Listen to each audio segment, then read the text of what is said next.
Ballroom dance teachers do give preferential treatment booking certain students. I've seen 9 components that go into why they prefer some students over others, and I'm going to cover those real quick. Number 1, every booked teacher, popular teacher, is going to have to choose one student over another at some time, especially during competitions. Okay, hold your breath. Yes, that includes me. I have had to give certain students first dibs on time slots when maybe several students want that one slot. First component, I have seen some male teachers give preferential booking to the young, beautiful student. Number 2, in my case, and I suspect for most teachers, reliability is extremely important. If you cancel on me at the last minute repeatedly, you're going to always get lowest priority because I have to prepay for my floor fees in my studio. The last thing I want is to turn someone else away, or even if I don't turn someone else away, I got to sit there in my butt twiddling my thumbs for 45 minutes, paying a floor fee while you're off eating ding-dongs and having coffee. So yeah, reliability in the past is going to heavily play into whether you get first dibs on that lesson or not. Number 3, standing lessons. So we have students that like to book one off every week when their work schedule changes, but usually retired people kind of like to have that set time so they can plan their days accordingly. For example, they'll come every Tuesday from 9 to 10:30. That's their time slot.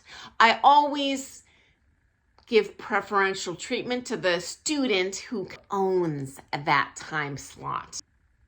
Next step. It's embarrassing to admit, but I've done it myself. Occasionally, I have students that will regularly or one-off tip me.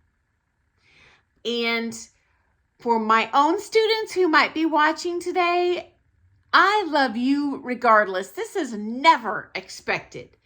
But when someone does tip you, I just feel like, oh my gosh, they really appreciate me. And we are human beings. Who doesn't want to feel valued, you know? So yeah, tipping is going to come into play. I'm just being honest. I'm really embarrassed to admit it, but it does. Okay. Number 5, long-term students. I always prioritize my existing clientele over the new ones. That being said, I know a lot of teachers that don't. In fact, they prioritize the new student always. The reason behind this is there is always going to be a natural turnover in the ballroom dance world, in your ballroom dance students as they come in and out of dance sport or social dance. If you don't allow for streams to feed in new clientele and you lose some people, it could permanently put you out of business if you're not making enough to make ends meet. So I totally understand why they do this. It's just not been something I personally have ever done. In fact, true story, I have been on the receiving end of that as the student, trying to get lessons at a comp, and I see that prom student sneak in there and get a lesson when I wanted that lesson and they didn't have time for me.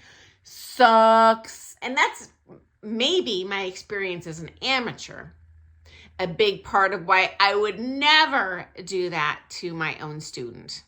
That was a long-term student. I feel like, you know what? They have been coming to me for years. I owe them loyalty as well. That's just what I do.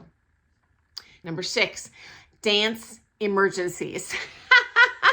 So you might see your coach prioritizing someone that has a comp imminently coming up. And it's not that I personally value the competitor more than the non-competitor, the social dancer. No, I just understand they are completely trying to book that lesson under duress. They are crazy stressed out. So I have a student, they just come to have fun. They don't even go to social dances. They want to do merengue with me once a week. Yes, I have a student that does that. And I can cancel her lesson. She doesn't give a rat's hair. If I have someone that's competing soon or doing a show, maybe they're preparing for a special event, yeah, I'm going to prioritize that student. I can have social dance emergencies too. Many wedding couples will give me a shout out. Oh my gosh, I'm getting married this weekend. I meant to do this. I don't know how to dance. I'm freaking out. Help.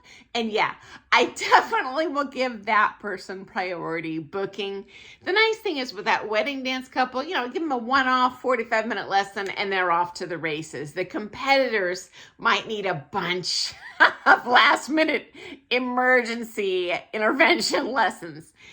Not that it's going to change their skill level, but at least to calm their nerves. Okay, number 7. Most pros that I know prioritize the high dollar value students. So, for example, if they have a prime student that's at their beck and call to go compete with them twice a month, wherever they want, yeah, that student gets the priority booking. More so than certainly the non-competitive student or the prime student that does, one comp a year.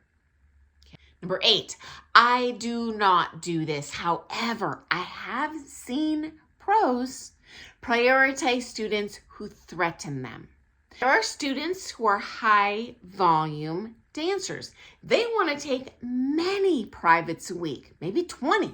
I've seen it. And they threaten their dance teacher. If you do not teach me the lessons, I'm going to go to so-and-so. And that home teacher caters to them, will cancel other people so this one person can come and take a boatload of regularly scheduled lessons because they're afraid they're going to lose that high volume student. Maybe you don't want to teach someone 70 hours a week, but oh my gosh, well, they already take so many lessons with me. If I cancel them, I might lose them altogether to this other teacher and go out of business. So yeah, I have seen coaches yield to threats. Finally, for new professionals only, I have seen teachers prioritize the quote unquote better dancers. Never seen a successful, a long-term, a very accomplished pro dancer prioritize the skill level. They don't give a rat's butt. But for a new pro, suddenly your world changes. You are no longer valued based on your comp results. It's a big shift in identity. You are singularly valued based on your ability to convey information and create a new successful creator, the best social ballroom dancer in the room, whatever. So you're desperate to book up your lessons. So if a student from another teacher comes to you and they're a decent dancer, they want to give you a shot, heck yeah, you're going to prioritize them because at that stage of your career, you're desperate to prove yourself, to establish a reputation as being a good teacher. So again, that's not a long-term thing, guys. And if you are seeing other students be prioritized over you, I doubt that's what's going on. But that is pretty reliably what I've seen in the industry. So I'm just passing it along so you know what the heck's going on behind the scenes. Hope you found that to be helpful. And if you have a story you'd like to share about preferential booking or any other interesting, bad, great experience you've had in your studio with your teacher on the comp floor. Hey, shoot me a private message. I love sharing your stories here. I will keep your identity totally confidential unless you specifically ask me to share your name. Just shoot me a note in Messenger on Facebook. I'm Sunny Page, or shoot me an email, sunnypage@gmail.com. Okay, guys, I look forward to seeing you first thing tomorrow morning for some more fun ballroom dance chat. Bye, guys.